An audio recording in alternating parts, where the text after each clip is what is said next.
नमस्कार मंडळी, मी निहाल मांडके. बन मस्का आणि चहाचा कप म्हणलं की आपल्या डोळ्यासमोर काय येतं? खमंग गप्पा, जुन्या आठवणी. याच सुखाला आणखी थोडासा मस्का मसाला लावण्यासाठी महाराष्ट्र मंडळ अबुधाबी कार्यकारी समिती 26-27 घेऊन येते एक कडक उपक्रम, बन मस्का पॉडकास्ट. समितीचे मनापासून आभार की त्यांनी एवढं गोड नाव या उपक्रमाला दिलंय. मंडळी, तुम्ही विचार करत असाल की अख्ख्या अबुधाबीतून या माईकसाठी हाच एक माणूस का? तर गप्पा मारण्याचा रोग असलेली माणसं पकडायला एक गाडी आली होती. त्याच्यातून मला उचललं आणि मला या पॉडकास्टवरती आणून बसवलंय. यंदाच्या समितीनेच ती गाडी पाठवलेली. बहुतेक त्यांनी विचार केला असेल की हा माणूस रस्त्यावर पकडून कुणालाही गप्पा मारतो, त्यापेक्षा हातात एक माईक द्या याच्या आणि आपल्याच मंडळातल्या गुणी मेंबर्सना समोर बसवा. एकदम साधा हेतू आहे. आपल्याच माणसांना इथं बोलवायचं, त्यांच्या यशाच्या, संघर्षाच्या कहाणी ऐकायच्या, मनसोक्त त्यांच्याशी गप्पा मारायच्या.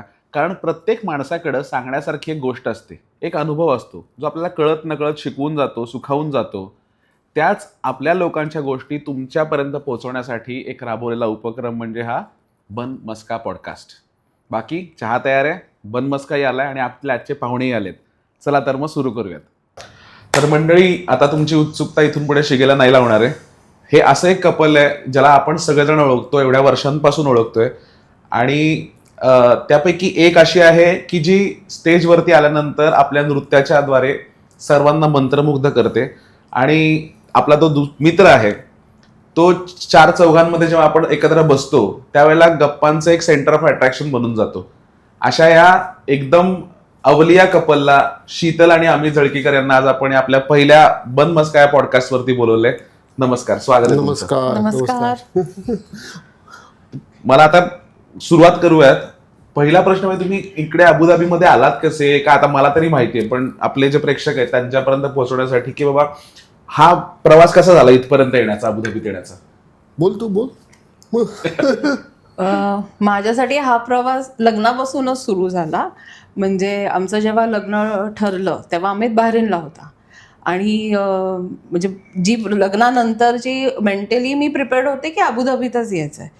सो आम्ही, मला वाटतं, फिरायला गेलेलो तेव्हा, म्हणजे मनालीला हनीमूनला गेलो होतो.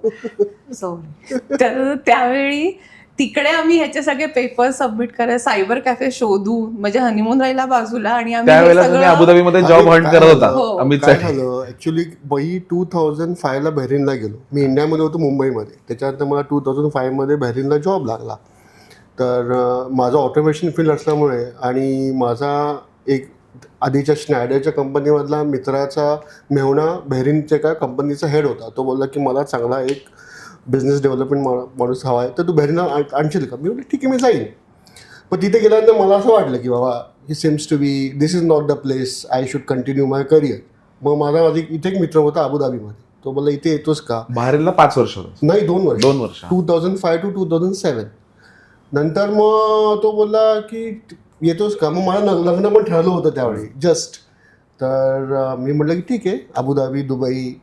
तर कसं कुठच्याही मुंबईच्या किंवा पुण्याच्या माणसाला असं वाटतं की बाबा आपण we have to be outside the country. तर त्याच्यानंतर मग जॉब मिळाला 2007 मध्ये. मग त्या ट्रान्झिशनमध्ये मला लग्न पण झालं, म्हणजे बिफोर आय केम हिअर. मला तर वाटतं आपल्याला जेव्हा सगळ्यांना लहानपणापासून शिकवलं असेल ना की एक बाहेर जाण्यासाठीच ते शिक्षण पद्धती असेल. मला वाटतं ऍब्सोल्युटली. म्हणजे त्यावेळी असं होतं की माझा दादा ऑलरेडी बाहेर होता. माझी बाहेर गेला म्हणजे शाळा.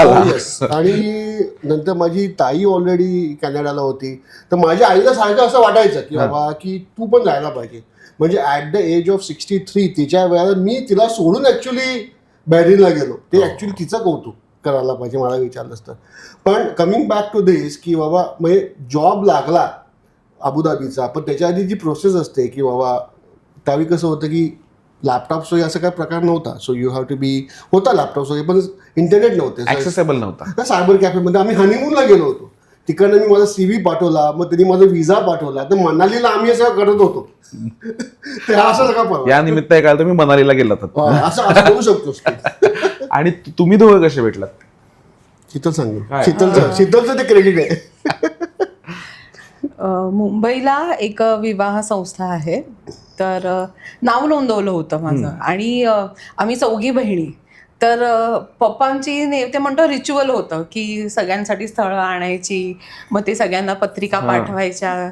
तर मी पप्पांना म्हटलं मी स्वतः जाऊन घेऊन येते स्थळं, तुम्ही बघा, तुम्हाला अप्रोप्रिएट वाटलं तर तिथे आपण पत्रिका पाठवू.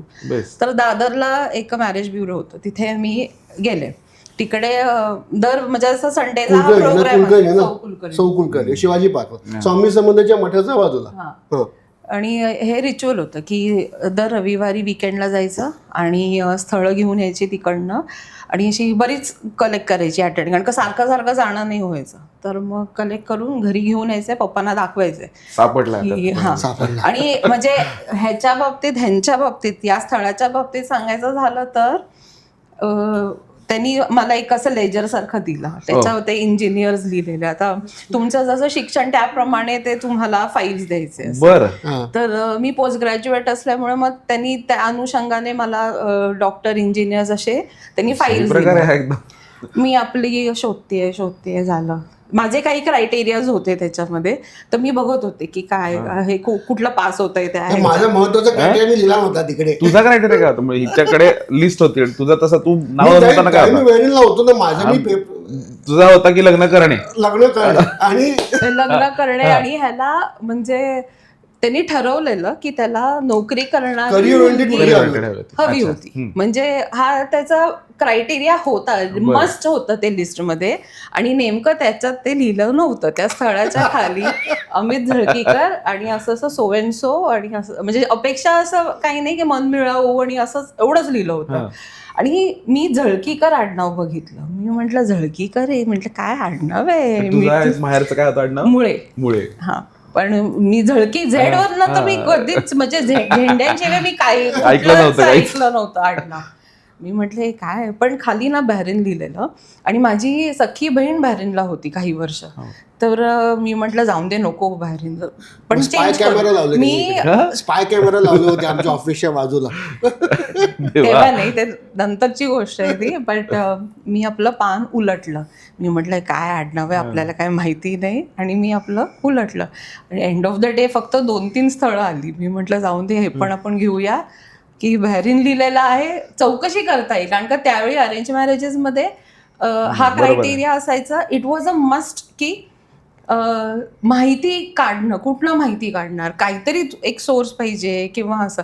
कारण का ह्यांनी तर म्हणजे दांडगी चौकशी केली होती. म्हणजे मुळात आई, म्हणजे सासूबाई माझ्या, त्या ट्रिप्स कंडक्ट करायच्या. त्याच्यामुळे त्यांचं नेटवर्क वॉज ज्येष्ठ नागरिक आणि अशा ह्याच्यामध्ये देवस्थान. त्यामुळे आणि माझ्या वडिलांचं साड्यांचं दुकान असल्यामुळे आणि खूप जुनं दुकान, त्याच्यामुळे सगळ्यांना माहिती आहे. हा, आणि सगळ्यांना पप्पा म्हणजे माहिती आहे फॅमिली आमची असं. सो म्हणून त्यावेळी मी जे पान उलटलं होतं ते मी परत असं म्हणतो ना उलटून मी ती माहिती घेतली त्याच्यातली.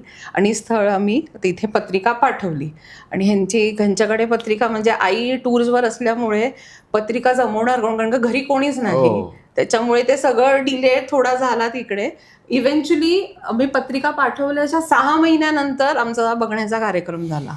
बापरे, मोठा 6 महिन्यामध्ये भरपूर सारी स्थळं वर खाली होतात. आमची आई तर गंगोत्रीला आम्ही फोन करायचो ना की मुलगा कधी येणार आहे, म्हणजे तर त्या म्हणायच्या की अहो मी आता सध्या इकडे आहे, असं ट्रिपला आली आहे. तर तो आला की मी फोन करतो, एवढे गुण जमलेले आहेत असं. तर आम्ही फॉलोअप करतच होतो की म्हणजे असं. सो इव्हेंच्युअली 6 महिन्यानंतर आमचा बघायचा कार्यक्रम झाला. आणि त्याच्यानंतर किती महिन्यांनी लग्न? विदिन 6 मंथ्स, म्हणजे डिसेंबरमध्ये हा मुंबईत आला. जानेवारीमध्ये बघायचा कार्यक्रम झाला, 9 जानेवारीला. आणि आम्ही लगेच निघालो. आणि 14 मेला लग्न. म्हणजे माझं लग्न ठरल्यानंतर मला लगेच फेब्रुवारीमध्ये मला अबुधाबीचा कॉल आला. म्हणजे तू विचार कर, काहीतरी म्हणजे लक्ष्मी आली घराचं याची प्रचिती आली. लगेच मला अपॉइंटमेंट लेटर, अपॉइंटमेंट म्हणजे. पण तू पहिल्यापासून इंटरेस्टेड होता अबुधाबीमध्ये येण्यापासून? नाही, इट वॉज जस्ट का मला ऑलरेडी बहरीनमध्ये मला कंटाळा आलाच होता. मला ऑलरेडी ABB मध्ये जॉब मिळाला होता मुंबईला. मी सांगितलं की आता मी जातो इंडियाला परत. पण माझा इथे मित्र होता, त्या पिरियडमध्ये तो जॉब मिळाला मला. ओके. मग ते सांगितलं की आता तू ये, आधी एक फॉर्मॅलिटी करावी लागेल सगळी इंटरव्ह्यूची वगैरे. पण नेमकं आमचं लग्न पण ठरलं. मग मी थोडं डिले केलं 1-2 महिने. मग ज्या दिवशी मी हनीमून आलो सकाळी रात्रीच्या फ्लाईट मी अबुधाबीला आलो, मी नाही इंटरव्ह्यू दिला मध्ये राहिलो, नेक्स्ट डे परत गेलो मुंबईला, त्याच दिवशी रात्री बहरीनला गेलो, तिथे रिझाईन केलं, हिचा विजा आला होता बहरीनचा, कॅन्सल केला विजा, मग 2 महिन्यानंतर मी आलो, मग हिला घेऊन आलो मी अबुधाबीला. पण तू विचार कर की आता तू म्हणलास तसं, जर असं झालं असतं की बाबा तू बहारेनमध्ये 2 वर्षात थकलास आणि त्याच्यानंतर बहारेन सोडायच्या ह्याच्यामध्ये होतास की नको बहारेन म्हणून, अबुधाबीमध्ये जर का एकटा असतास तू आणि जर का शीतलने जर आता सगळं नेटवर्क जसं जमवलं तिचं ते जर का तुझ्या सोबत नसतं तर तू अबुधाबी सुद्धा 2 वर्षात कंटाळला असतास. असू शकतो, Right? पण मला बहरीनमध्ये गेल्यानंतर मला असं वाटायला लागलं की आय वॉज फिलिंग लोनली ना, तो एक येतो. That was the case. Already काय झालं होतं की सगळं आमचं चाळीत राहिल्यापासून मला घर घेणं फार इम्पॉर्टंट होतं, म्हणून पहिलं घर ठाण्याला घेतलं आणि त्याच्यासाठी मी बहरीनला गेलो because of to pay the loan. पण त्याच्यानंतर जिथे गेल्यानंतर मला वाटायला लागलं की नाही आता it's the time to get married. तर पण बरोबर आहे की it would have been difficult. पहिला काय हे होता अबुधाबीमध्ये आल्यानंतर, पहिला काय होता की बाबा तुम्ही कुणाशी फ्रेंड झाला, मंडळ कसं मिळालं तुम्हाला, तुम्ही मंडळाला शोधलं का मंडळाने तुम्हाला शोधलं, असं याचं काय आता गुपित आहे? या प्रश्नाचं उत्तर 2 पार्ट्समध्ये देते. पहिला जो ऑफिसचा पार्ट आहे तो अमित सांगेल, जो दुसरा पार्ट आहे ना की मंडळाशी कसे आम्ही असोसिएटेड झालो ते मी नंतर सांगते. बरं, तू सांग. मी 26 ऑगस्टला होता, तर पुढच्या महिन्यात आम्हाला 19 वर्ष होतील इकडे आता. मध्ये मध्ये घेत राहतो म्हणजे हो, तू तुझी बस का? चालू ठेव. तर 26 ऑगस्टला मी आलो, तर आमचं युरो मेकॅनिकलमध्ये मी आधी होतो तिकडे, तिथे पण आमचं चांगलं फ्रेंडशिप नेटवर्क होतं तिकडे, म्हणजे ते माझा पहिला जॉब होता तिकडे आणि मग ते आमच्या ऑफिसच्या याच्यामध्ये आम्ही भरपूर भेटायचो. मग नंतर एक जरा ते कंटाळायला लागला, तर आणि 1 वर्ष आमचं जस्ट लग्न झालं होतं, मग वर्षभर आम्ही जरा म्हणलं की ठीक आहे आता वाज झालं. तर एक ओळखीचे होते मंडळातलेच, ते बोलले की त्याचा मित्र आणि माझा मित्र एक कॉमन आहे, उमेश मांडलेकर. तर तो बोलला तुम्ही मंडळात या तुम्ही. तर आम्ही 2008मध्ये मग मंडळ जॉईन केलं शीतलनी इथे आपल्या कुठच्या सुदानी क्लब. नाही सुधारणी क्लबला तर आपण नॉन मेंबर म्हणून प्रोग्राम ऋषिकेश आनेरेचा बघायला गेलो होतो. 2008मध्ये आम्ही 8मध्ये आम्ही कोजागिरीला गेलो होतो. तर कोजागिरीला मग आम्ही तिथे मेंबरशिप घेतली आणि मग तिकडनं मग चालू झालं. मग पहिलं मग शीतलचा तो काय होता तो प्रोग्राम, आता मी तो ठीक आहे. कारण का हे जे त्यांनी सांगितलं त्याच्यामध्ये इन बिटवीन असं झालेलं की त्यावेळी RFD जो मंडळाचा आपला कार्यक्रम असतो, regional focus day. Regional focus day आता आपल्याला सगळ्यांना माहिती आहे, प्रेक्षकांसाठी 1-2 सेकंदात कसा एक्सप्लेन करू शकशील त्याला? रिजनल फोकस डे हा कार्यक्रम म्हणजे सगळ्या म्हणजे डान्स म्हणा, ऍक्टिंग, सिंगिंग आणि अमेच्युअर आर्टिस्ट असतात. मिनिमम 50 to 60+ आर्टिस्ट असतात. आता तो आकडा 200 पर्यंत गेला बाय द वे, 100-100-150 पर्यंत गेला इझी, इन्क्लुडिंग बॅक स्टेज वगैरे सगळं. म्हणजे हे मी फक्त एक रफली सांगते ही फिगर. हे सगळे कलाकार एकत्र म्हणजे अबुधाबीतले हे सगळे अमेच्युअर आर्टिस्ट जे महाराष्ट्र मंडळचे मेंबर्स ते सगळे एकत्र येऊन म्हणजे 1 महिनाभर साधारण प्रॅक्टिस करतात. म्हणजे कोरिओग्राफी प्रिया पाकळे म्हणून आहे, म्हणजे त्यावर्षी पण टिनी, दुर्गा झाली, गौरी हा कार्यक्रम नुकताच केला होता. तर त्याच्यामुळे आम्हाला म्हणतो ना आम्हाला मिस झाला तो आमचा programme. Coming back to RFD, choreographers choreography करून खूप ग्रुप वाईज असे डान्स सेट करतात. सिंगर्सची महिनाभर प्रॅक्टिस होते. नंतर मोनो ॲक्ट्स असतात, मोनो ॲक्ट्स नाही, नाटकाचे छोटे छोटे स्केट्स असे असतात आणि आपलेच मंडळाचे मेंबर्स एकत्र येऊन हा कार्यक्रम सादर करतात. त्यांना रंगमंच मिळतो जे अमॅच्युअर कलाकार आहेत. मेहनत म्हणजे प्रत्येक माणूस जो त्याच्यामध्ये भले बॅक स्टेजला आहे किंवा कलाकार आहे, आपलं ऑफिस सांभाळून, घर सांभाळून, त्याच्यानंतर रोज संध्याकाळी 2-2 तास येऊन प्रॅक्टिस करून त्याच्यानंतर तो 3-3.5 तासाचा कार्यक्रम. आणि हा कार्यक्रम त्या RFDच्या वेळेला तू असोसिएट झालीस ह्याच्यामध्ये. एक अजून फक्त ऍड करते, कारण हा ना तो गाभा आहे की RFDचं म्हणजे काय म्हणजे जे त्याच्यात पार्टिसिपेट करतात त्यांना हे माहिती बरोबर. आहे. असतो जानेवारी महिन्यात प्रॅक्टिस सुरू होते, तेव्हा हळदी कुंकू सीझन नाही असतो. तिथपर्यंत मी येणार आहे. त्याच्या आधी तू मला सांग की हा, तू ओके. असोसिएट, कारण का तो खूप वाटतोय त्याच्यासाठी एक मोठा विषय आहे अच्छा, आपल्याकडे. तो आपण चांगला. त्याच्याकडे येऊयात. तू असोसिएट चांगला. कशी मंडळामध्ये झालीस आणि ओके. चांगली Coming तयारी back- तयारी करून आलास तू. coming back to, RFD. त्या वर्षी इयर 2008 किंवा नाही 8 मार्चचं जे RFD झालं होतं, हा. तेव्हा दुर्गा झाली गौरी ही थीम होती, if I am not mistaken. आणि प्रिया पाकळेनी ती कोरिओग्राफ केली होती. अर्चना होनप म्हणून आपल्या मेंबर होत्या. तर आम्हाला ह्याच्या ऑफिसमधले एक कलिग आहेत, त्यांनी सांगितलेलं की ह्यांचे डान्स मंडळ आहे इकडे, चांगले ह्यांचे डान्स प्रोग्राम्स असतात, तुम्हाला जर इंटरेस्ट असेल तर मग तुम्ही यांना अप्रोच करा. Nice. तर तसं मी त्यांना अप्रोच केला, मी फोन केला त्यांना की मला ह्यांच्याकडनं नंबर मिळाला आहे, सो अँड सो फॅमिली, तर मला इंटरेस्ट आहे डान्समध्ये. तर त्या म्हणाल्या, अगं आत्ताच मार्चमध्ये कार्यक्रम झाला, तुम्ही मेंबरशिप घ्या आणि मग तुम्ही नेक्स्ट इयर ह्याच्यामध्ये पार्टिसिपेट करू शकता. सो मग दॅट वॉज अ टाईम आम्हाला, म्हणजे त्यावेळी हे लक्षात आलं की हे 2008 साली. येस, हो, आम्ही 2008. प्रोग्रामला गेलो होतो सुधानी क्लबला, त्यावेळी आम्हाला समजलं होतं ऍक्च्युली. हां, तेव्हा आम्ही नॉन मेंबर्स म्हणून कार्यक्रम पण अटेंड केलेले आहेत.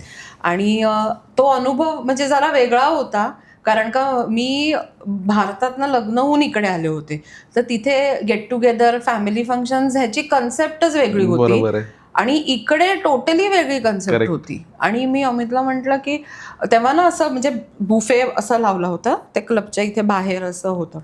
आणि मला अशी सवयच नव्हती की म्हणजे असं बाहेर उभं राहून असं. हे करायचं. त्यावेळी मी अमितला म्हटलं की अरे, म्हटलं म्हणजे इट इज डिफिकल्ट, इथे हे कसं हे लोक मॅनेज करतात. तेव्हा मला अमित म्हणाले की मी बाहेरच्या मंडळात काम केलेलं आहे, तिथे तू ॲक्च्युली जेव्हा स्वतः काम करशील ना, तेव्हा तुला समजेल की किती तयारी लागते, म्हणजे एवढं हे इकडे सादर करतायत ह्याच्यासाठी सुद्धा किती मेहनत लागते. 100%. मग तेव्हापासून पर्स्पेक्टिव्ह पण बदलला. मग आम्ही लगेच मेंबरशिप घेतली आणि ॲज ही सेट कोजागिरी एक वर्षभरामध्ये तर लग्न झालं होतं, तर वर्षभरामध्ये जरा बाकीचं फिरणं वगैरे, दुबई, अबुधाबी, हा, ते तेव्हा तो खरं- एकदा ते मेलून झाल्यानंतर हा. Then you have to associate. अरे आमचं कसं झालंय की आम्ही म्हणजे आम्ही कोणी एकत्र कशी गप्पा बसत नाही. आम्ही we need people to talk. मी म्हणलं की मग हा मंडळाचा बेस्ट प्लॅटफॉर्म आहे. आम्हाला कोणी ओळखत नव्हतं, म्हणजे वी स्ट्रेट अवे आम्ही मेंबरशिप घेतली. शीतल RFD मध्ये गेली, मी क्रिकेटच्या टुर्नामेंटमध्ये चालू केलं, म्हणजे निलेश होता त्यावेळी. देन मेंबरशिप शीतल कमिटीमध्ये गेली, पण त्याच्यानंतर मग जास्त नाही. तो एक वेगळाच अनुभव असतो पण कमिटीमध्ये काम हो, करण्याचा. हो. म्हणजे मी तर हे माझी ज्यांच्याशी नवीन ओळख होते ना, त्यांना हे मी आवर्जून सांगते की कमिटीमध्ये एकदा तरी काम केलंच पाहिजे. म्हणजे मी असं नाही म्हणत की मी MBA मध्ये जेवढं नाही शिकलो ना, तेवढं कमिटीवरती काम नाही, करून पण शिकलोय. आणि मी मनापासून सांगते की खूप ना पर्स्पेक्टिव्ह चेंज होतो. म्हणजे आपण म्हणतो ना की क्रिटिसिझमकडे फार कमी कल जातो, मग की असंच काय तसंच काय. मग तुम्ही जेव्हा त्याचा भाग होता तेव्हा तुम्हाला समजतं की नाही, ॲक्च्युली काही गोष्टी सोडून द्यायच्या असतात, प्लस मायनस होत असतात. बरोबर. So that's how it is. आणि त्यानंतर जेव्हा तुम्ही सुरुवात झाली, कार्यक्रमांमध्ये भाग घ्यायला लागलात वगैरे वगैरे, तर कुठल्या पॉइंटला म्हणजे तुम्हाला असं वाटायला लागलं की अरे मला तर तसं फील यायला लागला. आता मध्ये जेव्हा मी महिनाभराच्या सुट्टीसाठी इंडियाला गेलो होतो आणि आल्यानंतर ना, जेव्हा या घरात आल्यानंतर मला अबुधाबीला असं वाटलं की अरे मी घरी आलोय. सो ते फिलिंग आहे ना, पहिल्यांदा एकदम हे नव्हतं की म्हणजे तू यूज टू नाही आहेस त्या फिलिंगला, आणि अचानक तुला वाटलं लागलं की अरे आपलं घर आता अबुधाबी आहे. ते फिलिंग तुम्हाला साधारणपणे कधी आलं? एका वर्षानंतर वाटायला लागला. आफ्टर 2008 पहिल्यांदा आम्ही गेलो इंडियाला, फर्स्ट टाइम हॉलिडेज नंतर, की नाही आता जायला पाहिजे. काय जे दिवाळी जो कार्यक्रम असतो, म्हणजे त्यावेळी इथे सगळे जे एकत्र येऊन जी दिवाळी साजरी करतात. आमचं नवीन लग्न झालं होतं आणि त्याच वर्षी आम्ही इथे आलो, त्याच्यामुळे आमचं दिवाळ सण हे म्हणतो ना, हे आमचं सगळं नंतर झालेलं आहे. पण त्या वर्षी आमच्यासाठी सगळ्या नवीन गोष्टी होत्या. म्हणजे ॲज अ कपल आम्ही फर्स्ट टाइम हे एक्सप्लोर करत होतो. तसं दिवाळीचा कार्यक्रम झाला त्यावेळी. मग नंतर म्हणतो ना हळदी कुंकू जे होतं, तो एक ना आपलेपणा वाटत गेला की आणि अपेक्षा नाही काही. जेव्हा आम्ही म्हणजे कोणीही नवीन माणूस जरी आला तरी कोण ना कोणतरी सामावून घेतोच. म्हणजे असं असं पण होऊ शकतं की त्यांना जे पहिल्यांदा येतात त्यांना असं वाटेल की म्हणजे आम्ही कोणाला ओळखत नाहीये, तर कसं काय आम्ही जाणार किंवा आमची मी ते बघितलंय. तुम्ही जेव्हा जेव्हा कोणीतरी नवीन एखादा असतं, तू जेव्हा आपुलकीने जाऊन पहिल्यांदा त्यांच्याशी बोलतेस की बाबा अरे बाबा कुठं आला नवीन, तुम्हाला याच्या आधी कधी बघितलेलं नाहीये.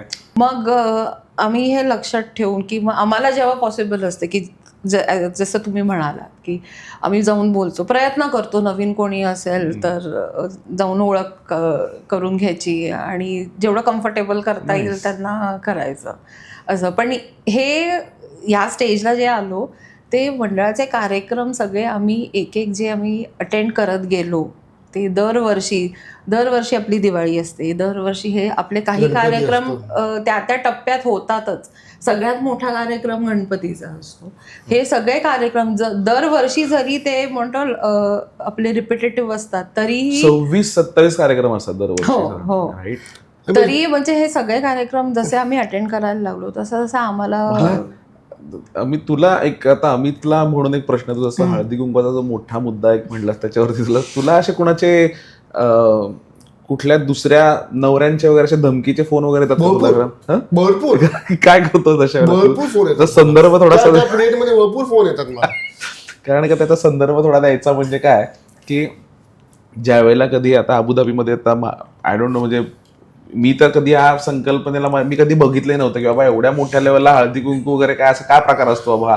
अबुधाबीतला हळदी कुंकू, शीतल आणि अमित हे दोघं जेव्हा हे सगळं आपण जेव्हा एका सेंटेन्समध्ये मांडतो त्याच्यानंतर मला काय दिसतो, तो अमित दिसतो प्रत्येक घराच्या खालून गाडीमध्ये बसलेला, शीतल बाजूला, शीतलवरती घरामध्ये जाते, हळदी कुंकू करते, अमित खाली गाडीमध्ये बसलेला, आणि त्याच्यानंतर आपल्या घरातून आपल्या बाईकडून ऐकून घ्यायचं अरे अमितकडे बघतो कसा सगळीकडे तिला घेऊन जातो. मग हे कधी कधी तर अशी म्हणजे आमच्यावरती सुद्धा हे वेळ येते की बाबा पटकन तुला फोन करून अरे बाबा हे तू कर सगळं कर, पण आमच्यापर्यंत आमच्या घरापर्यंत आणू देऊ नको. त्याच्यातच करायचं असतं की तुम्हाला बोलायला कोणीतरी that is not my intention. म्हणजे थोडं तरी म्हणजे काय म्हणतो आपण त्याला, एक असतं की बाबा आता तुझा म्हणजे ही त्याची बाजू झाली, तुझ्याकडून एक मला जाणून घ्यायचं की बाबा असं काय वश केलायस किंवा असं काय त्याच्यावरती तू जादू केलीस की बाबा सगळ्या गोष्टींमध्ये. खरंच म्हणजे अगदी म्हणजे खरं सांगते, त्याला पण हौस आहे. त्याला असं वाटतं की नाही आपले हे कार्यक्रम सणवार हे व्हायला पाहिजे. आणि म्हणजे ऍक्च्युली माझ्या सासूबाईंना ती खूप आवड होती, तर आता त्यांना इथे तेव्हा येणं शक्य नव्हतं. त्याच्यामुळे जेव्हा हे असे काही कार्यक्रम असतात ना की जिथे तो काय कंट्रीब्यूट करू शकतो, तर मग ठीक आहे चल तू या एका दिवसात 6 ठिकाणी जायचं तर मी येतो तुझ्याबरोबर. संध्याकाळची वेळ असते ना, असं काय नाही. बाकीचे जे हिच्या मैत्रिणी आहेत ते आपले तिचे सगळे जरी हे असतील ना, सगळ्यांचं जरी नाव पुढे येत असेल तरी अग्रेसर अमित आहे त्याच्यामध्ये. ती हे कुठे ना कुठेतरी. आणि हे का अग्रेसर आहे त्याचा मी एक प्रसंग सांगते. मी आता नाव नाही सांगत, पण मी एकीकडे हळदी कुंकूला गेले वरती, ओके, आणि ते त्या दिवशीचं ते शेवटचं हळदी कुंकू, मला वाटतं रथसप्तमी होती त्या दिवशी, आणि मी म्हटलं आधी त्याच्या आधी फक्त एकदा की हळदी कुंकू म्हणजे काय, हा मंडळाचा काय प्रकार असतो आणि घरातला हळदी कुंकू, बाहेरच्या लोकांच्या घरातले हळदी कुंकू म्हणजे हा प्रकार काय असतो ते एकदा फक्त सांगून. आता ऍक्च्युली हे ना इन शॉर्ट नाही सांगता येणार, पण मी प्रयत्न हे कर जेवढा 2 तास लागेल त्या पॉडकास्ट. आहे नव्हतं 2, पण आपण तुला बोल, मी प्रयत्न करते संक्षिप्त स्वरूपात मे बी संक्षिप्त स्वरूपात मी सांगायचा प्रयत्न करते. भारतात जेव्हा आई करायची ना हळदी कुंकू, आम्हाला सांगायची जाऊन वेळ सांगून या, 6 वाजता यायला सांग सगळ्यांना, आणि आम्ही आपले जाऊन सगळ्यांकडे पळत पळत जाऊन आमंत्रण देऊन यायचो की हा काकू 6 वाजता मम्मीने बोलवलंय हळदी कुंकूला. That's it. ओके, घरी यायच्या बायका, मसाले दूध प्यायच्या, मम्मा हळदी कुंकू द्यायची, वाण द्यायची, तिळगुळ द्यायची, झालं तिकडे आपलं म्हणजे हळदी कुंकू झालं. असं हे आम्ही बघितलेलं. इकडे आलो तेव्हा मी जेव्हा हळदी कुंकू मी जेव्हा म्हणजे सुरुवात केली होती, मी दरवर्षी नव्हते करत, म्हणजे अजूनही मी 1 वर्ष 8 किंवा असं करते, पहिल्या वर्षी माझ्याकडे फक्त 4 बायका होत्या, म्हणजे ते सुद्धा ऑफिसचे कलिग्स होते, त्यांच्या बायका, म्हणजे त्याच्यामध्ये क्रिश्चन पण होती. सगळ्या म्हणतो ना त्या, आणि आल्या त्या म्हणजे हळदी कुंकू घेण्यासाठी. गुड. असं त्या 4 होत्या त्यावेळी. मग त्याच्यानंतर जशा म्हणजे म्हणतो ना कार्यक्रमात जायला लागलो, ओळखी झाल्या, बायका तशा हळूहळू वाढत गेल्या. आणि इकडे त्याचं स्वरूप सेंचुरी करायची आहे मला. बस एकदा सेंचुरी केली अमित अचीव. आता मेंटेन करायचं. आता 150. नाही, पण ना इकडे त्याचं स्वरूप खूप वेगळं आहे. आणि का वेगळं आहे, कारण का इथे लोक खूप मिस करतात त्या गोष्टी. म्हणजे आता असं झालंय की इकडचे हळदी कुंकूचं जी आमंत्रणं, ज्या दिवसाला एवढी आमंत्रणं आहेत, ते भारतातली लोक म्हणतात की अरे आम्ही पण नाही करत एवढे इकडे. प्रोजेक्ट असतंय हळदी कुंकू म्हणजे, ही प्लॅनिंग करते, साड्या किती असतात, काय नसतं, म्हणजे काय चाललंय. माझंच नाही, हे अबुधाबीतल्या सगळ्या गृहिणींचं किंवा इथे ज्या राहतात, ज्या हळदी कुंकू करतात, त्या सगळ्यांचं सगळं प्लॅनिंग ह्याच्यात हे असंच असतं की मॉर्निंग 11 o'clock रात्री 9 आहे. काय काय काय मॉर्निंग 11 till 9, 10 तास हे हळदी कुंकूचं टायमिंग आहे. जस्ट एक परत एकदा हळदी कुंकूचं टायमिंग आहे. तू 3 शोज बघू शकतो त्याच्यामध्ये. 3 शोज. तू काय करतोस मला सांग त्यामध्ये. आधी माझं ऑफिस असतं. तो हुशार आहे. तू वीकडेला ठेवतेस. तो हुशार आहे. तो काय करतो, तो ऑड डेलाच ठेवायला सांगतो. मी जरी त्याला म्हटलं ना की शनिवारी ठेवूया का, नाही थर्सडेच बरोबर आहे, फ्रायडे पण नाही, थर्सडेच बरोबर. बरोबर थर्सडे शोधून मला हा दिवस चांगला आहे. पण तो मला सगळ्याच्यात त्याची साथ असते. म्हणजे ते तू म्हणायला लागणार होतं काय करणार. पटे खरं म्हणजे तो म्हणतो ना, कधीच मला त्यांनी असं अडवलं नाही की अरे एवढ्या बायकांना आमंत्रण देणार, कधीच नाही. असं पण झालंय की त्यांनी मला आठवण करून दिली, अरे तू हिला नाही पाठवलं आमंत्रण, आणि ही राहिली त्याच्यामुळे. आणि हे खरं घडलेलं आहे. एक्सेल फाईल, मास्टर फाईल, तिथला मी देतो नंतर. ही बाबा तुझी दरवर्षी त्याच्यामध्ये काही नाव. पण इथे म्हणून ना हे कार्यक्रम होतात, त्याच्यामुळे एक आपलेपणा असतो, एक आपुलकी. मला अबुधाबीमध्ये याच्यामुळे ना अबुधाबीमध्ये असं वाटतं की आपण जास्त महाराष्ट्रात आहे. मला महाराष्ट्रामध्ये जाऊन वाटतं की आपण महाराष्ट्रात नाही, इथे जेवढे कार्यक्रम साजरे होतात. म्हणजे इथे म्हणजे आता मला हे कल्पना नाही की मी हे बोलू की नाही, बट दागिने वापरण्यापासून ते साड्या इकडे वापरणं, हे तुम्ही इथेच करू शकता. या प्रोजेक्ट बद्दल तुझं काय मत आहे? प्रोजेक्ट आहे मला माहिती आहे. नाही, कारण का इंडियामध्ये म्हणजे अदर दॅन UAE मला नाही वाटत अशी कुठली जागा आहे की जिथे तुम्ही दागिने घालून मिरवून फिरू शकता. मला नाही असं वाटतं. पहिली गोष्ट तर सेफ्टी 100%, की बाबा म्हणजे 11 वाजता ये 12 वाजता ये, तुला माहितीये असं कोणी बाबा बाईकवरून येऊन कोणीतरी, जसं आपण बातम्यांमध्ये ऐकतो, पेपरमध्ये वाचतो वगैरे, असला काय प्रकार इकडे तर म्हणतो ना, हे अध्यायासारखं म्हणू शकतो आपण. कारण का जो एकदा नोव्हेंबर सुरू झाला की फेब्रुवारी पर्यंत मला तयारी, त्याच्यानंतर RFD, क्रिकेट, हळदी कुंकू, हे सगळे साधारणपणे सांग, त्याच्याबद्दलही सांग. तुळशीबाग कधी झालं? डिसेंबर मध्ये. आणि मग पुढचा प्लॅन काय असतो? पुण्यामध्ये जायचं. आमचं फेवरेट हॉटेल आहे श्रेयस. बरोबर. डेक्कनला 5-6 दिवस राहतो. डेक्कनला राईट. हा बरोबर. 1.5 दिवस तुळशीबागेतच असते. हा, तू पण सोबत असतो? तिकडे त्यांनी एक सेटिंग केलंय. ह्याचा एक मित्र आहे गिरीश देशपांडे म्हणून, पुण्यात औंधला असतो. त्याची बायको, ती आणि मी आणि तिची मैत्रीण, आम्ही 3 जणी तुळशीबागेत जातो. आणि हे आमचं प्रोजेक्ट असतं की हे सगळे आम्ही एकत्र बसून पहिले आम्ही मिसळ खातो, मग मुलं आणि नवरे एके ठिकाणी आणि बायका एके ठिकाणी. मुलांना न्यायला पण हरकत नाही, पण त्यांच्यात तेवढे पेशन्स नाहीये. कारण का आम्ही लहानपणापासून तुळशीबाग आम्ही अनुभवली आहे, आम्ही गेलोय, आम्हाला माहिती आहे तिथे कसं. मुंबईचे आणि मग तुळशीबागेचं कसं काय हे आलं? माझ्या आईवडिलांचं बिब्बेवाडीला घर होतं, त्याच्यामुळे आम्ही सुट्ट्यांमध्ये जायचो. आणि पप्पांचा बिझनेस असल्यामुळे, साड्यांचा बिझनेस होता पप्पांचा, न्यू मॉडर्न क्लॉथ स्टोअर्स नाव होतं. बिझनेस असल्यामुळे पप्पांना असं ठराविक वेकेशन असे नाही, कारण का जेव्हा सणवार सुरू होतात तेव्हा खूप गर्दी असायची, तेव्हा मग पप्पांना प्रवास करणं शक्य नसायचं. मग आम्ही म्हणजे डिसेंबरमध्ये तसा जरा कमी योग असतो, आपले सणवार म्हणतो ना, आपले गणपती झालेला असतो, दिवाळी झालेली असते, तुळशीचं लग्न झालेलं असतं, त्याच्यामुळे नंतर खास कार्यक्रम नाही. अगदी लग्न वगैरे म्हणतो ना, तो सीझन असतो त्यावेळी डिसेंबरमध्ये, पण ते मॅनेजेबल. एंड ऑफ द म्हणतो ना, नाताळच्या रजा त्यावेळी आम्ही जायचो. पण आपल्या जनरली अबुधाबीमध्ये राहणाऱ्या मराठी लोकांच्या वरती ना महाराष्ट्र मंडळाचा बराच एक पडदा आहे, बरोबर, एक हे आहे, पगडा आहे.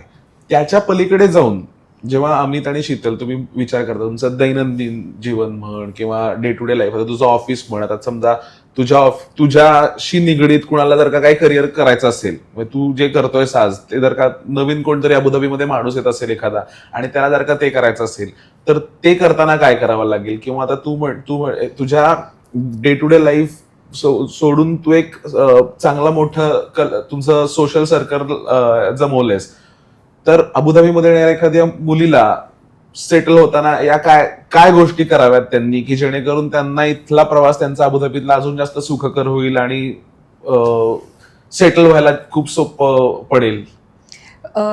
म्हणजे आता मंडळाचाच विषय परत म्हणजे मी इथे बोलू इच्छिते की पहिले येऊन मेंबरशिप घ्या, जे कोणी नवीन येतात ना, कारण का इतकी मदत होते ना, म्हणजे सगळ्याच बाबतीत. तुम्ही एकदा शिरलात ना की तुम्हाला काही ना काहीतरी असे म्हणतो ना, रिसोर्सेस मिळतात त्याच्यामध्ये.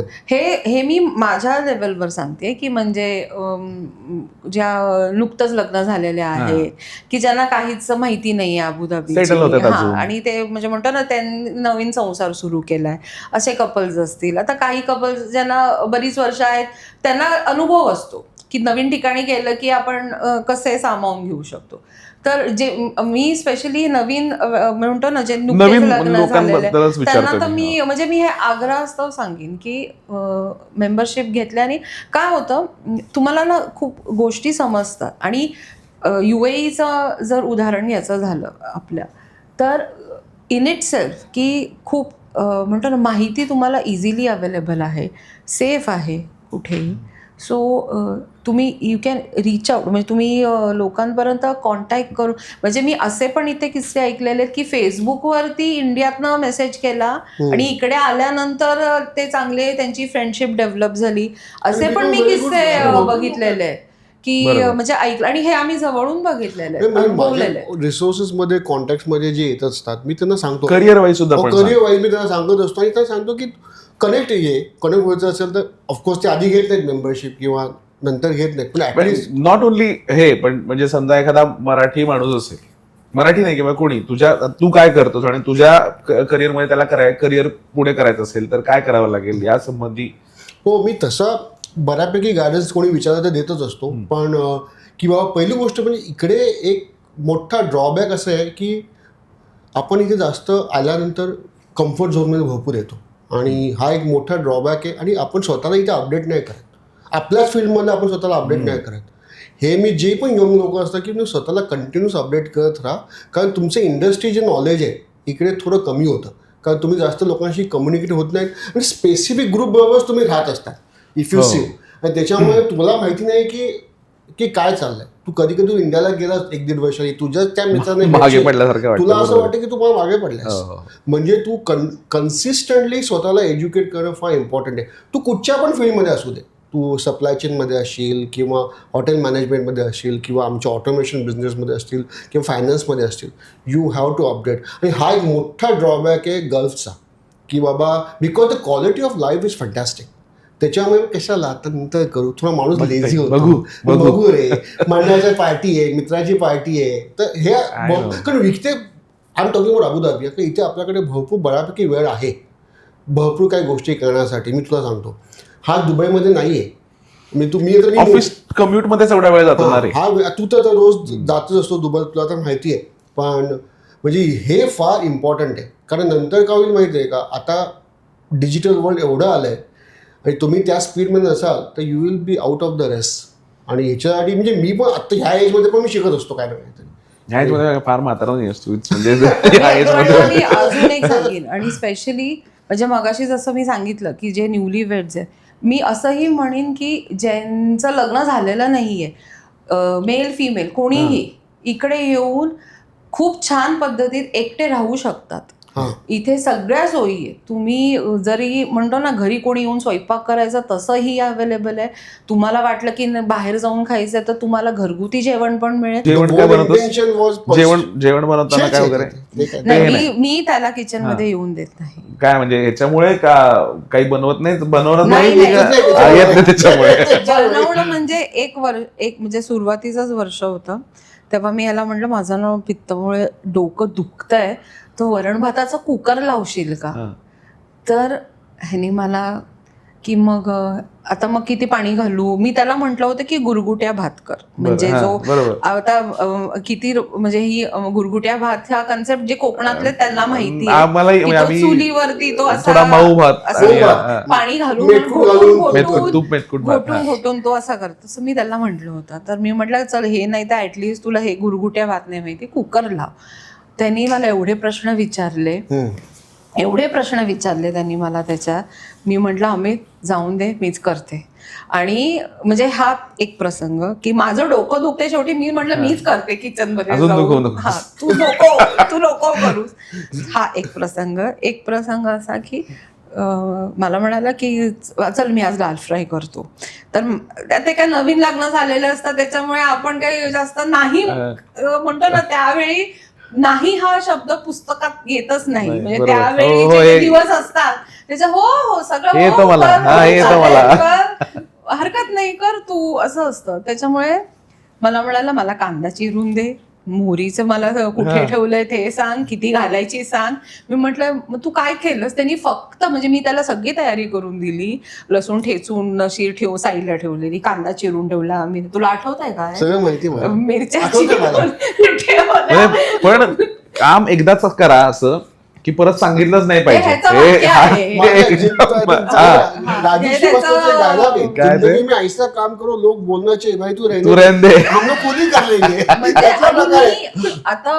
आता मी हा चुकीचा शब्द वापरणं, पण म्हणणं अल्लड असतं ना, अल्लड म्हणजे लग्न झालंय नुकतंच, तर तुम्ही त्या असे गुडी डेज मध्ये असतात, तर मी त्या अल्लड झोन मध्ये होते तेव्हा.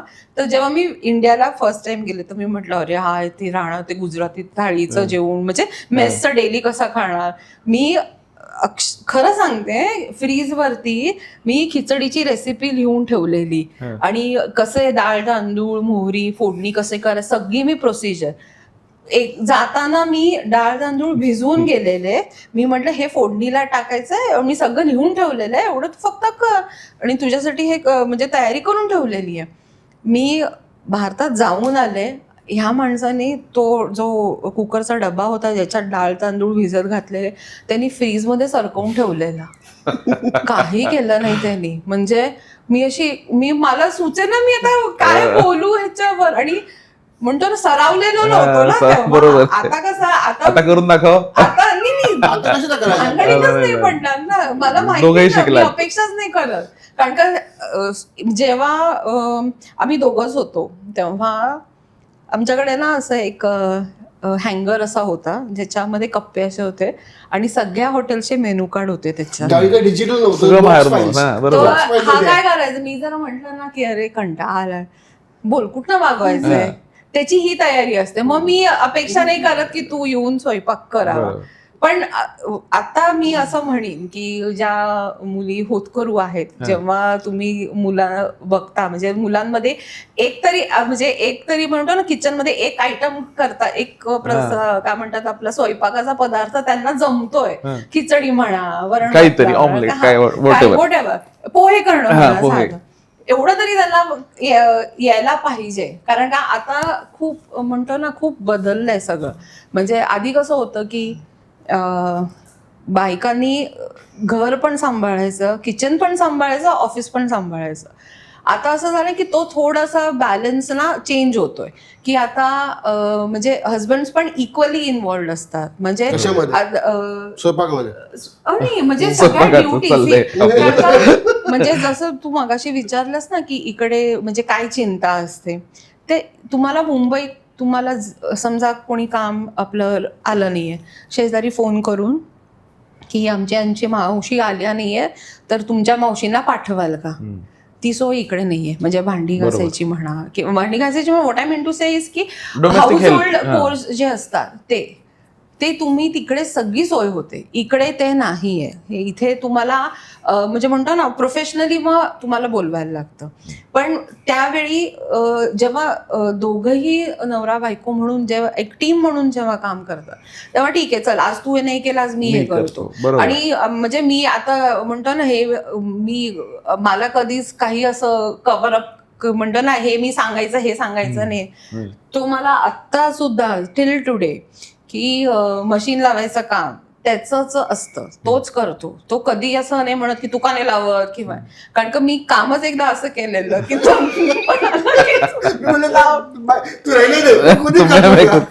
कमिंग बॅक टू द जॉबचं बोलते ती, म्हणजे का मी तिला पर्स्यू करतो का मी थोडंसं लोअर मिडल क्लास आपलं लोअर ब्राह्मण का त्याच्यामधनं मी म्हणजे आमचं लोअर ॲव्हरेज कॅटेगरीमधलं लोअर इन्कम ग्रुपमध्ये असल्यामुळे आणि आम्ही ब्राह्मणवाडीमध्ये राहायचो तर आमचं सगळं एकदम सगळ्यांची फॅमिली सगळे तसेच, म्हणजे आपलं जे चाळीचं कल्चर टिपिकल व्हेरी व्हेरी म्हणजे खूप लोक रिलेट करतील ह्या गोष्टीला, कारण का बऱ्याच जणांची बॅकग्राऊंड ती होती. आणि त्याच्यामुळेच आणि finance is the only main criteria कुठच्या पण ह्याच्यामध्ये चाळीमध्ये गेलंस की बाबा पहिलं शिका, पहिलं नोकरीला लागा.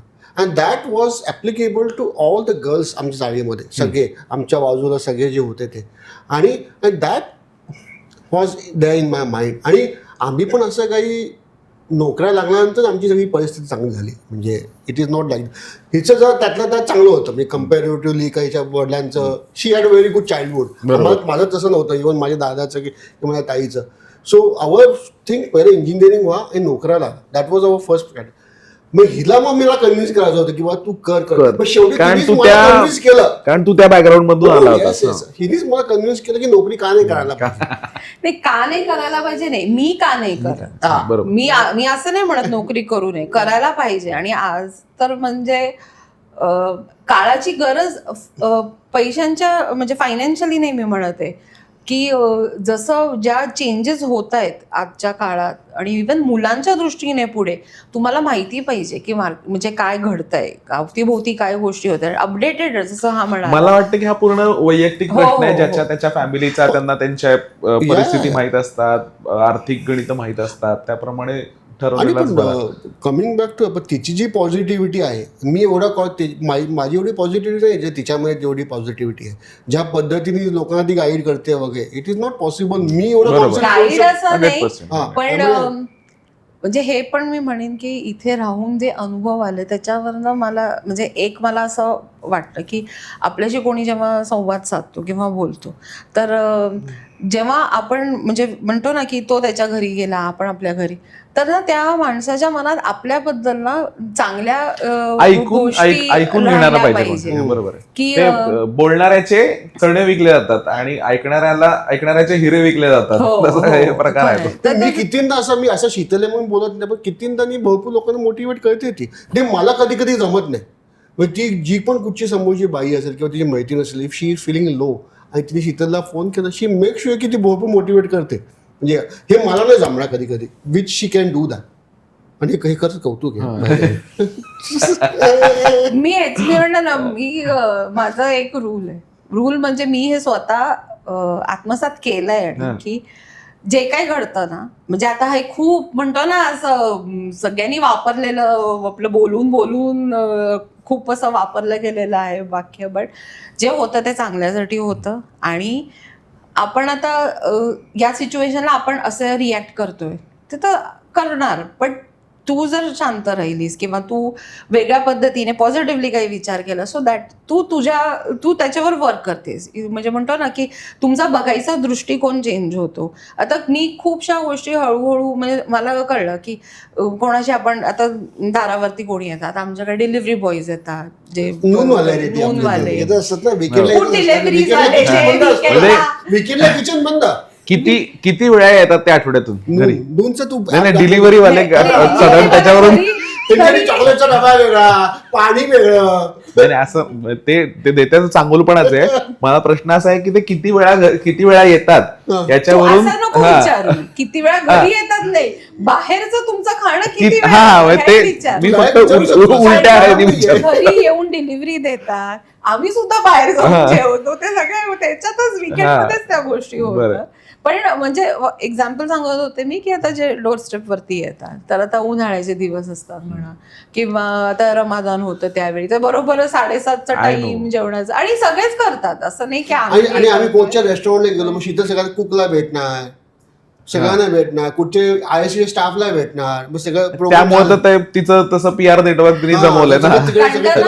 म्हणजे मी एक तास थांबणार, ही कधी येणार पण ह्याचे खरंच पेशन्स आहेत. मी मगाशी जे उदाहरण सांगत होते ना, आता मी ते सांगते उदाहरण. मगाशी ते राहिलं उदाहरण की मी म्हटलं ना मैत्रिणीचं, त्या नाव नाही सांगत मी, पण मी सांगते की आम्ही हळदी कुंकूला मी गेले आणि मी ह्याला बोलले आता मी हिच्याकडे जाते 5 मिनिटं, 5 मिनिटं आणि ते त्या दिवशीचं शेवटचं म्हणजे होतं, म्हणजे त्याच्यानंतर मला कुठे जायचं नव्हतं, रथसप्तमी होती त्या दिवशी.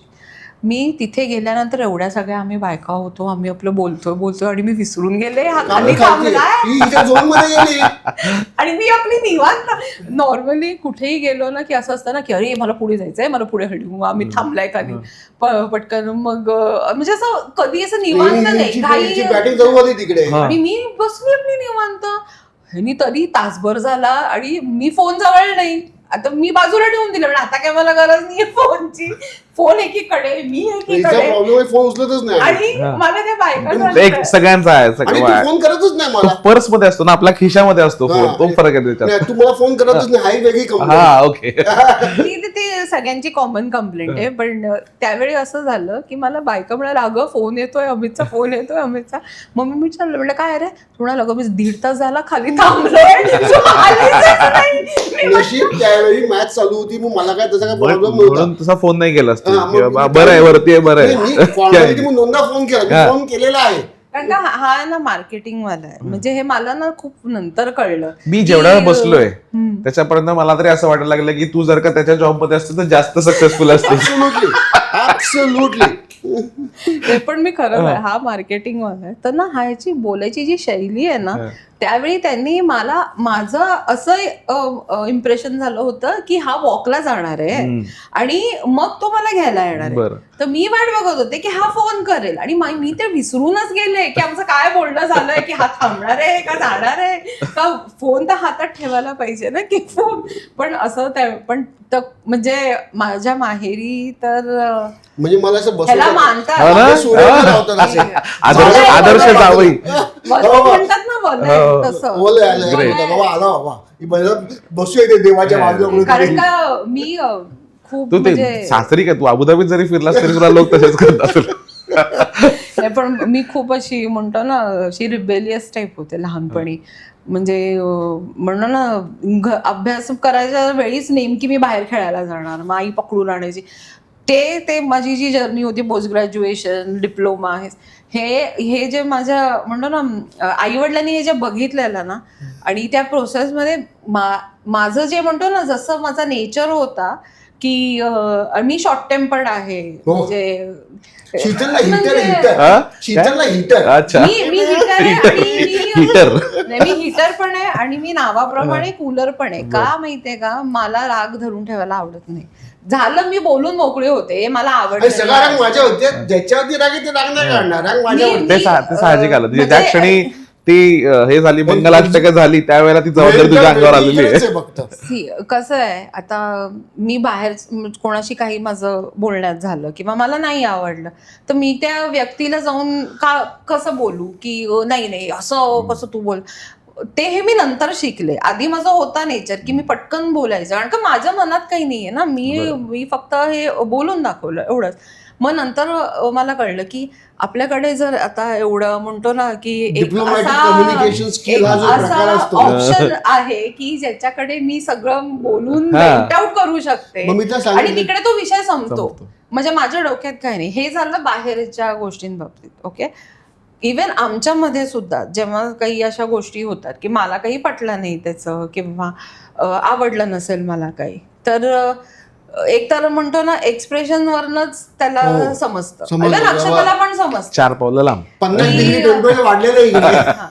त्याला ते चेहऱ्यावरनं कळतं. आणि पण मी शांत पण मी तेवढीच लगेच होते की मला 1 वर्ष आठवते जेव्हा आता नवीन म्हणतो ना इथे आलो, तर आम्ही इव्हन दादर मार्केटला जेव्हा आम्ही म्हणजे पण दादरला भेटायचो लग्नाच्या, म्हणजे जो कोर्टशिप सो कॉल्ड म्हणतात, एंगेजमेंट नव्हती झाली आमची पण आम्ही फिरत होतो जेव्हा लग्नाच्या आधी त्यावेळी, तर दादरमधनं आम्ही असं फिरायचो त्या फ्लावर मार्केटच्या इकडनं. एक गुलाब नाही कधी यांनी घेऊन दिला मला. गुलाब का? गुलाब. अरे असं चला, असतं ना, पण का? आता बघ, माझ्या अशा ना ढोबळ अशा अपेक्षा होत्या. हिच्या की अपेक्षा आता वेगळ्या. माझ्या गुलाब, बहिणीची मला गुलाब म्हणजे तुमचं मत काहीतरी वेगळंच होतं. म्हणजे गुलाब देणं मला जरा ओव्हर रेटेड हा प्रकार वाटतो. गुलाब फुलं देणं, का मला हवी? पण overrated का वाटतं. हवी? तो शब्द बघून वापरलायस. बरोबर आहे, पण हे का माहितीये हा. का, आमच्याकडे सगळ्यांची अरेंज मॅरेजेस सगळे झाले. गुलाब घेऊन ओके, तर नाही तेच सांगते.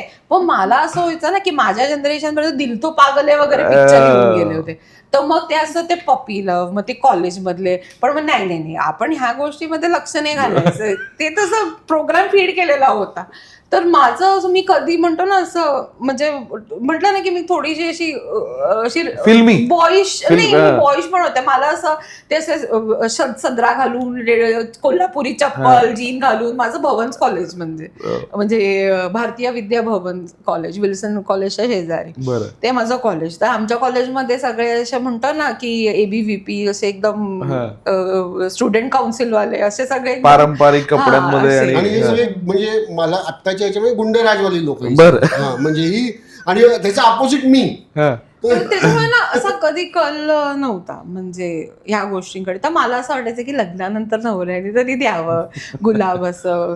म्हणजे एकदा कॉलेजमध्ये एक मला काय म्हणतात ते रोज कार्ड म्हणतात, रोज डे. रोज डेला हा. जे देतात ना, एक असा तो मेसेज होता ना, तो तेव्हा पण ऍप्लिकेबल होता, आता पण तसाच काय मेसेज ऍप्लिकेबल आहे. तो? तो फिश पॉइंट होता ना. फिश पॉइंट होता तो. काय होता तो? एकच गुलाब आलेला, हा. कधी नव्हे तो. बरं. हो, त्याने लिहिलं होतं, चंद्र वाढतो कलेने, तू वाढतेस किलोने. That's it. त्याच्यानंतर म्हणतो ना, मी अपेक्षाच नाही केली की कोणी मला पाठवाय, असं येण्यापेक्षा न आलेला बरं. Fish point. Fish point. So मग मला असं वाटायचं की यार गुलाब, आणि हे आपलं काहीही म्हणा, हे एक आपल्याकडे gesture, तो एक चांगलं पगडा gesture आहे.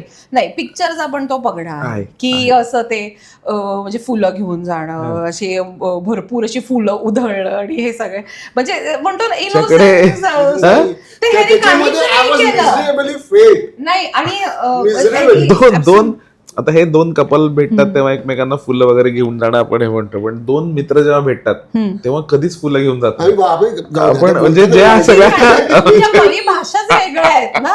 अरे. आमच्या परिभाषाच्या आणि त्याच्यातच फुलं एक वर्ष आहेत. तिने मला असं पकोला, मी की फुल शेवटी घेऊन केक आणत नाही, हे नाही, आणि हे क्रीम केक वगैरे हे मला काय नाही आवडत. केक नाही, फुलंच फुलं, मग केक आणला त्यासाठी. नाही. मी सांगते काय केलं त्यासाठी. मी त्याला म्हणलं, तू काय म्हणलो यार, फुलंच नाही देत यार, फुलं पाहिजे, मला आवडतात फुलं, तुला माहिती आहे ना, असं तसं.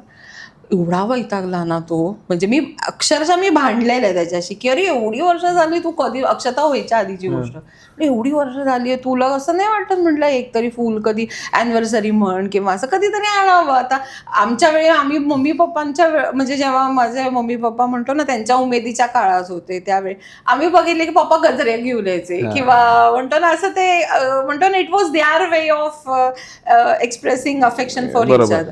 सो माझ्या डोक्यात त्याच गोष्टी होत्या. तर हा कधीच नाही, म्हणजे कधीच मी तोपर्यंत त्यांनी आणलं नाही. मग त्या दिवशी तो एवढा चिडला म्हणजे प्रॉपर, आणि ह्याचा चिडला म्हणजे काही नाही, नुसतं असं बोगस. जाऊन संध्याकाळी येताना एवढा मोठा बुके घेऊन आला. घे बाबा मला एकदाचा. म्हणाला, घे आता काय तुला करायचं ते कर. आता मगाशी आपण म्हणत होतो की बाबा अबुधाबीमध्ये जनरली माणसं राहतात तेव्हा सगळ्यांना दिसतं की बाबा खूप सुखवस्तू आहे, सगळं छान छान दिसतं, राहणीमान म्हण, फोटोज म्हण, आपले जे काही आपण याच्या, पण त्याच्या पलीकडे जाऊन काय चिंता सतावते जे बाहेर राहतात त्यांना किंवा तुम्हाला दोघांना? मगाशी बोलल्याप्रमाणे एक गोष्ट ऍड करायची राहिली की आम्हाला दोघांना आई वडील नाही आहेत. सो आणि ती एक आम्हाला ऑलवेज आम्हाला सारखं वाटतं की बाबा की की आम्ही कधी इंडियाला जाऊ, आमचे आईवडील असायला पाहिजे, पण नाही आता अनफॉर्च्युनेटली. आणि मग नातेवाईक पण आमचे तसे जास्त नाही आहे, म्हणजे सगळे आहेत. आमची आता आईची सेकंड जनरेशन चालू आहे, म्हणजे सगळे जे कझिन्स आहेत आमचे, मग माझ्या आईचे कुलकर्णी फॅमिलीमधले ते सगळे बाहेरच असतात. टचवूड हिचे बहिणीची हिचे भाचे सगळे मुंबईत आहेत, ॲटलिस्ट कोणतरी आहे. माझी ताई आणि माझा दादा ऑलरेडी बाहेर आहेत. तर अक्षता आणि आम्ही तिथे गेल्यानंतर तिचे जी भावंड वगैरे नसतील, that is one part we thought could be a big challenge for us. आणि त्याच्यासाठीच मग ते आम्हाला एक वेगळं काहीतरी करावं लागेल. प्लस शिक्षण. आता ती इथे आता एवढी वर्ष राहिलेली आणि हा इश्यू सगळ्यांनाच आहे, म्हणजे असं नाही की बाबा की आम्हालाच आहे. मग स्ट्रीट स्मार्टनेस नाही आहे. नंतर पण सगळं असं म्हणतात की लोक शिकतात तिथे गेल्यानंतर. ती एक जर असं तर एक सेफ्टी फिलिंग जो तिकडे नाही असं मला वाटतं. I might be wrong. थोडक्यात एक सांगते की आपण आपल्या माईदेशी जेव्हा जातो एक ना ओढ असते की आई वडिलांना भेटणार किंवा आपले बहीण भावंड आहेत. माझ्या घरी बहिणी आहेत, म्हणजे माझ्या 4 बहिणी मुंबईत असतात. त्याच्या बाबतीत असं आहे की भाऊ, सख्खा भाऊ, माझी नणंद ते पण ऑस्ट्रेलिया आणि कॅनडाला आहेत. सो ते म्हणतो ना, त्याच्यासाठी असं होतं ना की काही कारण म्हणतो ना की आपण असतो की आपल्या माणसांना भेटायचं, तर त्याच्या बाबतीत ते खूप खरंच चॅलेंजिंग आहे. पण ठीक आहे, म्हणजे this is life, we have to accept. आणि गुड थिंग इज कसं असतं बघितलंस तू, थोडंसं बॅक गेलास, हे आमचं जे कम्युनिकेशन नेटवर्क आहे किंवा हे नॅचरली आलेलं आहे. म्हणजे असं नाही की आम्ही तरी प्रयत्न केला आहे. माझी आईचं PR चांगलं होतं आणि हिच्या वडिलांचं PR चांगलं होतं आणि ते बाय नॅचरली आलेलं आहे. त्याच्यामुळे तेवढं आम्हाला डिफिकल्टी नाही आहे की बाबा कुठे कम्युनिकेट करायचं. It takes me 5 minutes to communicate with anyone. बरोबर आहे. शीतलला पण जास्त, मी कुठच्याही 8 वर्षाच्या मुलीपासून 80 वर्षाच्या ओल्ड पीपल लोकांशी मी बोलू शकतो. मला कधीच इश्यू येत नाही त्याचा. आणि तेच the same applies to Sheetal as well. So those something positive will get a good results when we relocate whenever we want. की हे एक जरा चांगलं आहे, ते एक ॲडव्हान्टेज आहे. पण आय एम शुअर हा जो हे आहे, ह्या चिंता ज्या आहेत त्या एखाद्या उज्ज्वल भविष्यासाठी म्हणूनच हे असतात आणि त्याच्यातून काही ना काहीतरी चांगलंच निष्पन्न होतं.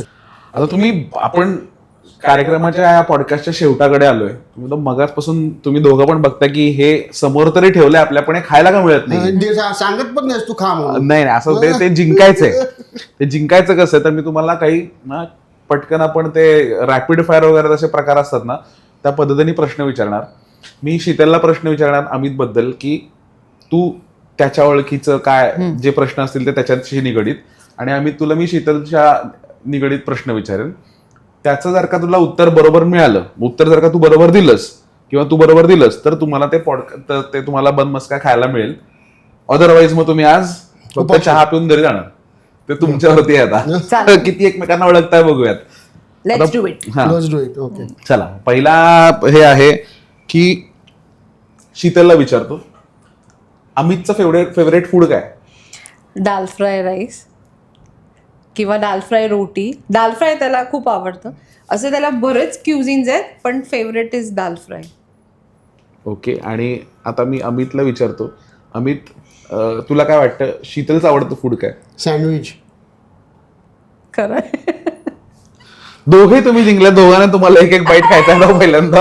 अरे बाबा, कधीपासून वाढवत होते, सांगत पण नव्हतास काय. तुम्ही काय म्हणजे हे असे प्रश्न विचारणार काय, प्रिपेअर वगैरे करू मला? मी योग्य प्रश्न विचारले म्हणून मला पण घेतो. साधारण भात आणि दाल फ्राय, पोळी आणि चवळीची उसळ हे माझं एकदम अतिशय वीक पॉइंट. आणि ते महाराष्ट्रीयन पद्धतीचं फूड, मला मसालेदार पदार्थ आवडत नाहीत. आणि this was a very good. Dal fry आणि चवळीची उसळ, काकडीची कोशिंबीर हे सगळे प्रकार मला आवडतात. शीतलला थोडं उलट आहे, तिला पंजाबी क्युझिन जास्त आवडतं, पण त्याच्यामध्ये पण आमचे वाद होत असतात. पण पुढचा प्रश्न, हो, अबुधाबीतलं अमितचं फेवरेट रेस्टॉरंट कोणतं? फाईन डायनिंग, पंजाब ग्रिल, आणि वीकेंड्स ना इंडियन बाय नेचर. आणि तुला काय वाटतं? चटोरे. मी बघतो एकदा.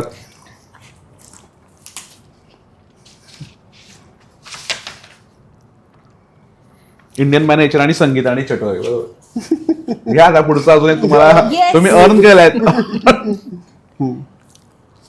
आणि अबुधाबीतली फेवरेट जागा? एनी स्पॉट की जिथे बाबा तुम्हाला, मी असं नाही म्हणणार रम्य संध्याकाळी वगैरे, पण एखादी जागा की जी बाबा तुमची गो टू प्लेस आहे. शीतलची कुठली असेल? मी मॉल सांगेन ह्याचा आवडता मॉल, गॅलेरिया मॉल आवडतो त्याला. गॅलरी आणि हल्ली रीम एक्सप्लोर करायला लागलोय. आणि शीतलला? मलबार गोल्ड.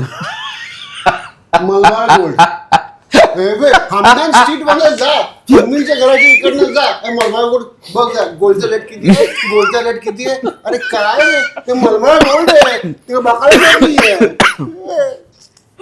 मला वाटतं तू खाऊच नको, आता तू एक घेऊन टाक. मलबार गोल्ड म्हणजे बाईट. तर that is a favourite spot. बरोबर आहे का? हो. तर दुसरी जागा आहे कुठली? नाही, दुसरं दुकान आहे कुठलं? नाही, ते नाही, तेच दुकान. तेच दुकान आहे. तेच दुकान पण बरोबर आहे. तिकडे आणि तेच काम, म्हणजे त्यांनी बरोबर ओळखलंय. आणि थोडासा आता महाराष्ट्र मंडळाचा कोणता कार्यक्रम, RFD आणि क्रिकेट तर आम्हाला सगळ्यांनाच माहिती आहे. ते सोडून नाव सांगायचे तर ते सोडून कुठला अमितचा फेवरेट कार्यक्रम असू शकेल? माझ्या मते क्रिकेट व्यतिरिक्त मला असं वाटतंय दिवाळी पहाट किंवा दिवाळी संध्याकाळ आपला जो कार्यक्रम असतो तो कार्यक्रम. आय लाईक, म्हणजे तो प्रोग्राम मला वुड ऑलवेज, ती मैफिल जी असते ती मंडळातली जी कमिटी करते प्रत्येक वर्षी, एक वॉर्मथ असते, एक वॉर्मथ, एक पॉझिटिव्ह फिलिंग, ते त्याला आवडतं. आपलं कल्चर, सगळी लोक फॅमिली. सो म्हणजे दॅट इज समथिंग विच. आणि शीतलचं? एजीजीचा डान्स, मंडळाचे जेवणाचे पैसे फुकट, दिवाळीच्या जेवणाचे पैसे फुकट, 250 दिरहम फुकट, एजीजीचा डान्स. बस. बरोबर आहे. खरंय. चला पुढचा बनमस्का घ्या. आणि मंडळी, आपला हा पॉडकास्ट तुम्हाला कसा वाटला ते आम्हाला नक्की सांगा. कॉमेंटमध्ये लिहा. तुम्हाला अजून कोणत्या पद्धतीचे पॉडकास्ट, कोणत्या पद्धतीचे गेस्ट बघायला आवडतील याच्याबद्दल अधिक माहिती सांगा. आणि पूर्ण कॉमेंट बॉक्स भरून टाका, लाईक करा, शेअर करा, सबस्क्राईब करा. आणि मला ही संधी दिल्याबद्दल मी महाराष्ट्र मंडळ अबुधाबीचे मनापासून धन्यवाद मानतो. कार्यकारी समिती 2026-27 मनापासून धन्यवाद मानतो. आणि इथे आज मला खरंच गप्पा मारण्याचा फील आला. तुम्ही दोघांनी एवढ्या कम्फर्टेबली मला तुम्हाला प्रश्न विचारू दिल्याबद्दल खरंच थँक्यू सो मच. आणि पाहत राहा बनमस्का. आणि तुला सांगा, तू कम्फर्ट केलंस आम्हाला. हो, म्हणजे आमचा असा पहिलाच अनुभव म्हणजे लग्नानंतर असं बसून तुमच्याबद्दल पण काय म्हणतात त्याला, कॅज्युअली खूप बोलणं होतं, पण असं म्हणतो ना अशा एका प्लॅटफॉर्मवरती बोलणं. आणि खरंच म्हणजे आम्हाला पॉडकास्टच्या या निमित्ताने ही संधी दिली की आपण हा संवाद करू शकलो. त्याच्यामुळे ग्रेट. आणि मंडळाचे खूप कमिटीचं आभार. 26-27 रिलेव्हंट स्टेक होल्डर जे आहेत याच्यामध्ये, सगळ्यांचं thanks. I really appreciated. Thank you so much. Thank you. धन्यवाद. धन्यवाद.